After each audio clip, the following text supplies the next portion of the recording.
In this short lecture, we'll be looking at the 1954 Battle of Dien Bin Phu, the pivotal showdown between French colonial forces seeking to reassert France's claims to Southeast Asia and the independence-minded Democratic Republic of Vietnam, led by Ho Chi Minh. The Battle of Dien Bin Phu took place between March and May 1954. And this battle in a remote corner of northwestern Vietnam resulted in a French defeat with significant implications for the future of the region. Even more shocking for Westerners was the idea that a colonial people could create a military force that was capable of defeating a battle-hardened and modern colonial army. The French colonial holdings in Vietnam consisted of three provinces, or at least the region we would today call Vietnam. Tonkin corresponded roughly with northern Vietnam. Annam was a province consisting of central Vietnam plus portions of southern Vietnam. And Cochin China was the southernmost French colonial province in Vietnam. It centered on the city of Saigon, which today is called Ho Chi Minh City.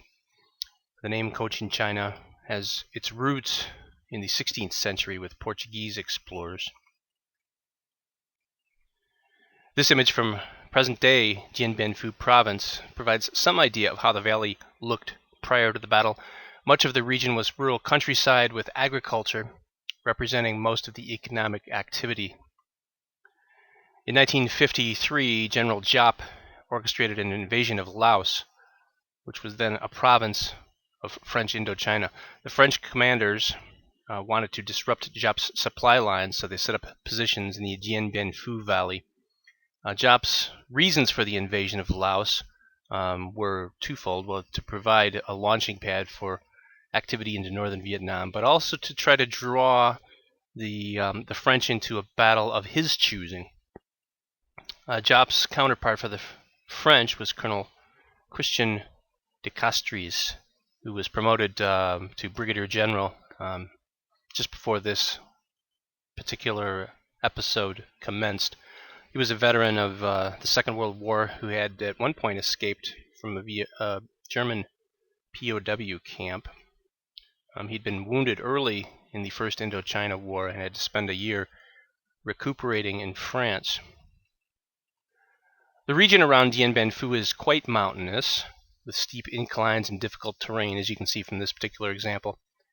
The French set up defensive positions on small hills in the valley, while the DRV forces established positions on the high ground looking down on the valley.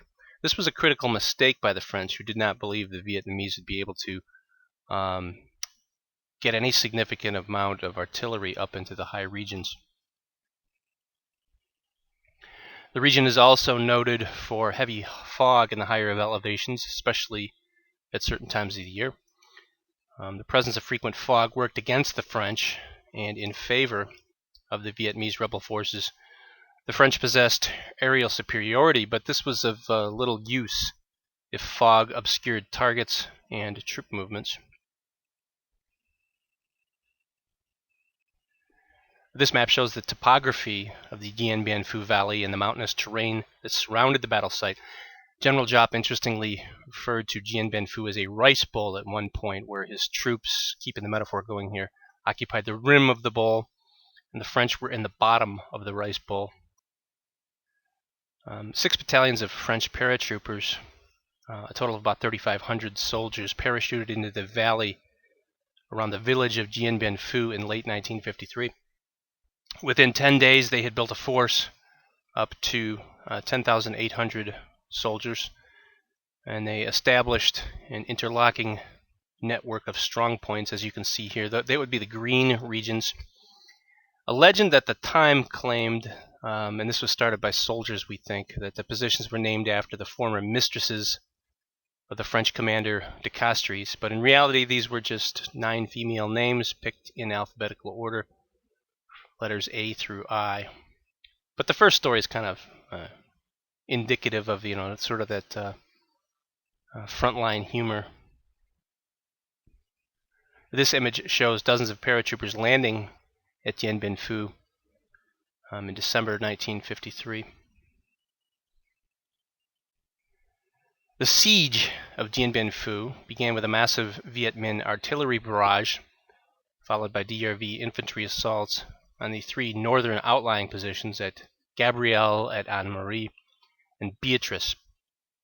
Beatrice fell quickly early in the action, with 550 French soldiers killed or taken prisoners. Gabrielle fell 2 days later on the 15th of March. As many as 1,000 French were lost. Vietnamese casualties, perhaps as many as 2,000 dead Viet Minh. And after that, 3 days after that, Anne Marie fell. That was on the 18th of March. Most of the defenders of that particular post were Thai, an ethnic Vietnamese minority that was loyal to France, who had deserted. This is T'-AI, not THAI. The Viet Minh reaction to the French troop movements was to relocate all available forces in the region to the Dien Bien Phu Valley. In 3 months, General Giap moved 3 divisions onto the high ground overlooking Dien Bien Phu.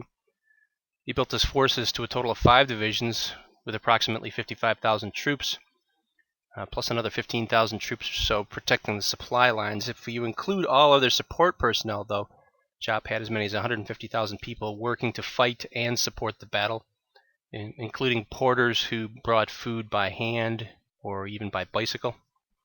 The DRV built new supply roads and created a new heavy weapons division, including some American weapons as well, but a lot of Chinese weapons.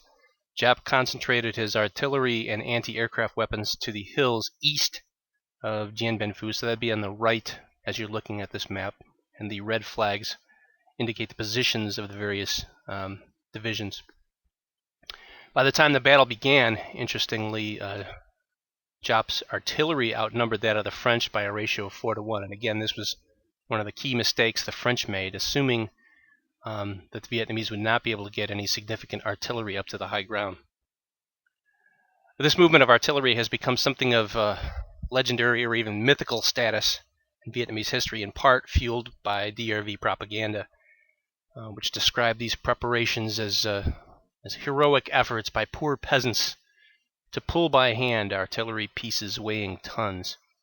And in some cases this was true, but it wasn't as though the Viet Minh were that far from modernization. I mean, they had quite a few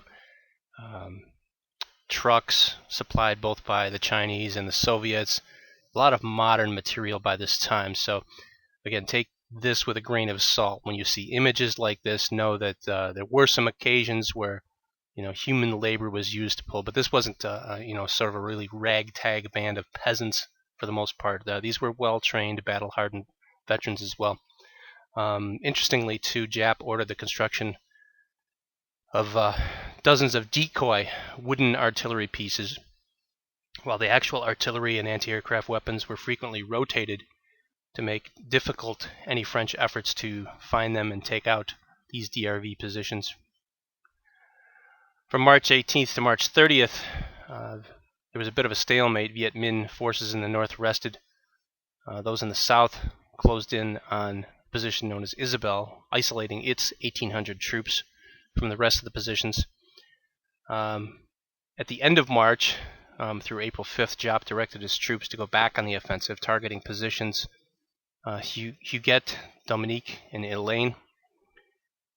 These would be to the east of the river. Yet the French held their positions despite frequent breaches of front lines. With troop losses as high as 33%, Giap was forced to call in additional reserves from Laos.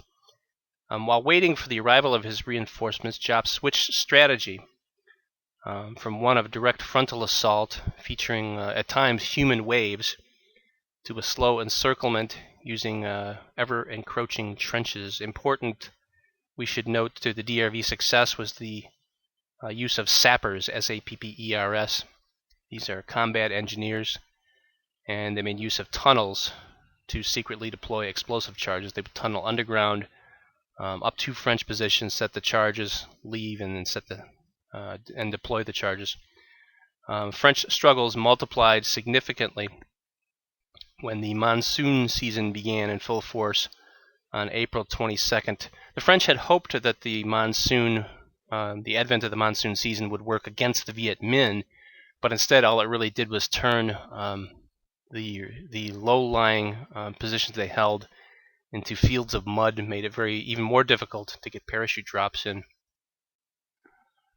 By May 1st, after more fighting, much of the area in the strong points at Dominique and Elaine, you can see them on the center of the map, and east of the Nam Yum River, had been overrun by the Viet Minh, and position at Huguet had fallen. You can see that's also in the center, but it's near that airstrip. The airstrip is which by this time had been destroyed, the blue bar in the middle.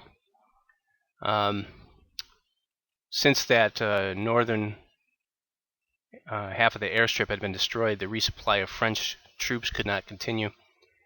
By May 1st, the French positions at Dien Bin Phu had shrunk to just over a mile in diameter.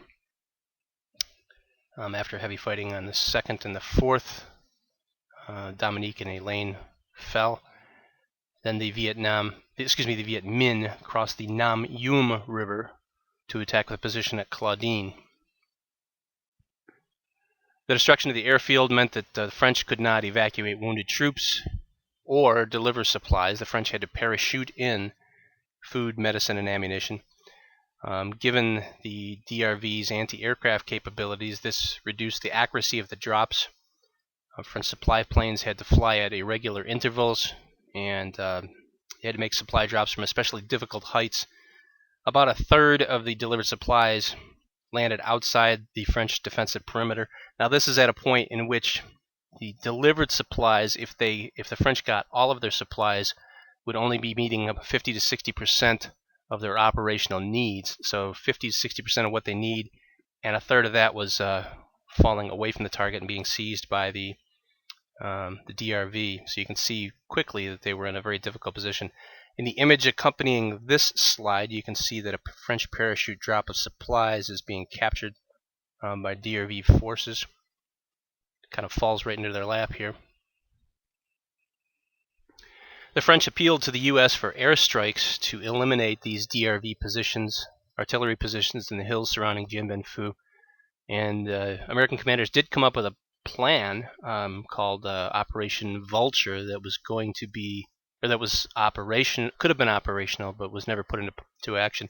Unfortunately, the conditions that the U.S. attached to a potential airstrike or series of airstrikes, especially the demand that the French continue fighting the war, proved to be unacceptable to the French. By this time, there was no support for the war at home, and the French were desperate to get out of this war with saving as much face as possible.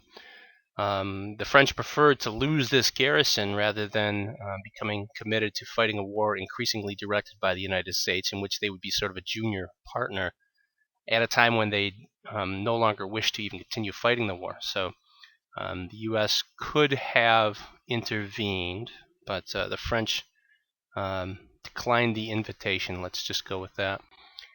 By May 7th, the siege on French positions was over, and the French command bunkers had been seized.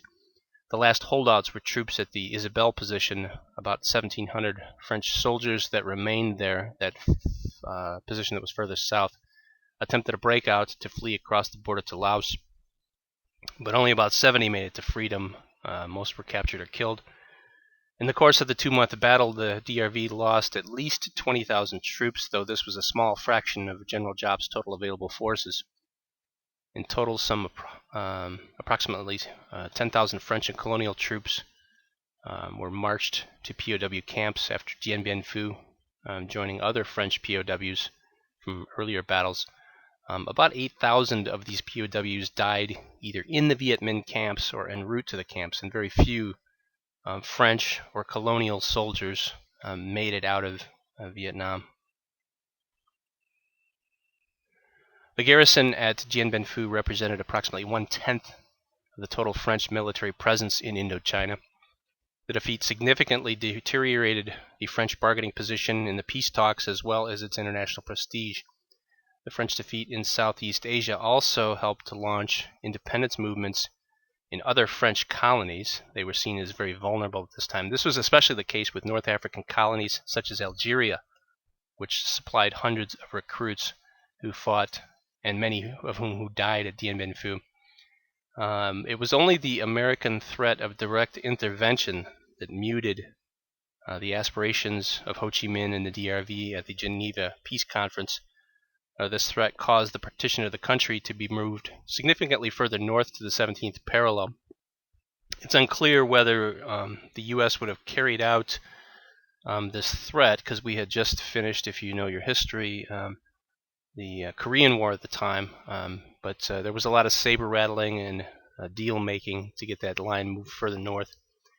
Interestingly also, though, the French defeat served to increase fears among American policymakers that U.S. involvement in Southeast Asia was more essential than ever. To many Cold War-era American politicians, Dien Bin Phu and the emergence of North Vietnam was a textbook example of the domino theory. This draws to a close our brief look at Battle of Dien Bien Phu.